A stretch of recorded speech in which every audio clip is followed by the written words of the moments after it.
प्रकाशित वाक्य अध्याय 8 सातवीं मोहर और सोने का धूपदान।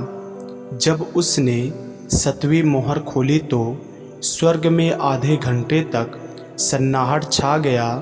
तब मैंने उन 7 स्वर्गदूतों को देखा जो परमेश्वर के सामने खड़े रहते हैं, और उन्हें 7 तुरहियां दी गई। फिर एक और स्वर्गदूत सोने का धूपदान लिए हुए आया और वेदी के निकट खड़ा हुआ, और उसको बहुत धूप दिया गया कि सब पवित्र लोगों की प्रार्थनाओं के साथ सोने की उस वेदी पर जो सिंहासन के सामने है चढ़ाएं। उस धूप का धुआं पवित्र लोगों की प्रार्थनाओं सहित स्वर्गदूत के हाथ से परमेश्वर के सामने पहुंच गया। तब स्वर्गदूत ने धूपदान लेकर उसमें वेदी की आग भरी और पृथ्वी पर डाल दी, और गर्जन और शब्द और बिजलियाँ और भूकंप होने लगे। 7 तुरहियाँ। तब वे 7 स्वर्गदूत जिनके पास 7 तुरहियाँ थी उन्हें फूंकने को तैयार हुए। पहले स्वर्गदूत ने तुरही फूंकी, और लहू से मिले हुए ओले और आग उत्पन्न हुई और पृथ्वी पर डाली गई, और पृथ्वी 1/3 जल गई, और पेड़ों की 1/3 जल गई, और सब हरी घास भी जल गई।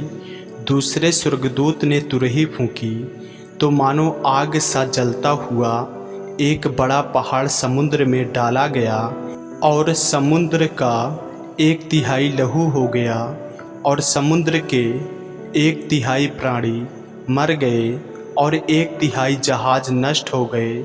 तीसरे स्वर्गदूत ने तुरही फूंकी, और एक बड़ा तारा जो मशाल के समान जलता था स्वर्ग से टूटा, और नदियों की 1/3 पर और पानी के सोतों पर आ पड़ा। उस तारे का नाम नागदौना है, और 1/3 पानी नागदौना सा कड़वा हो गया, और बहुत से मनुष्य उस पानी के कड़वे हो जाने से मर गए। चौथे स्वर्गदूत ने तुरही फूंकी, और सूर्य की 1/3 और चांद की 1/3 और तारों की 1/3 पर आपत्ति आई, यहाँ तक कि उनका 1/3 अंग अंधेरा हो गया, और दिन की 1/3 में उजाला न रहा, और वैसे ही रात में भी।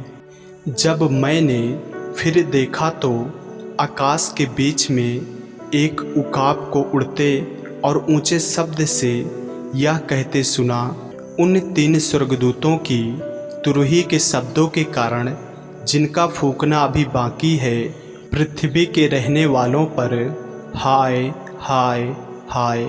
आमीन। ऐसे ही वचनों को सुनने के लिए हमारे चैनल को सब्सक्राइब करें और बेल आइकन के बटन को दबाएं। और यदि आप हमारे फेसबुक पेज पर नए हैं तो हमारे पवित्र बाइबल को फॉलो करें, लाइक करें, ताकि परमेश्वर का वचन रोजाना आप तक पहुंच सके। जय मसीह की। प्रभु आपको आशीष दे।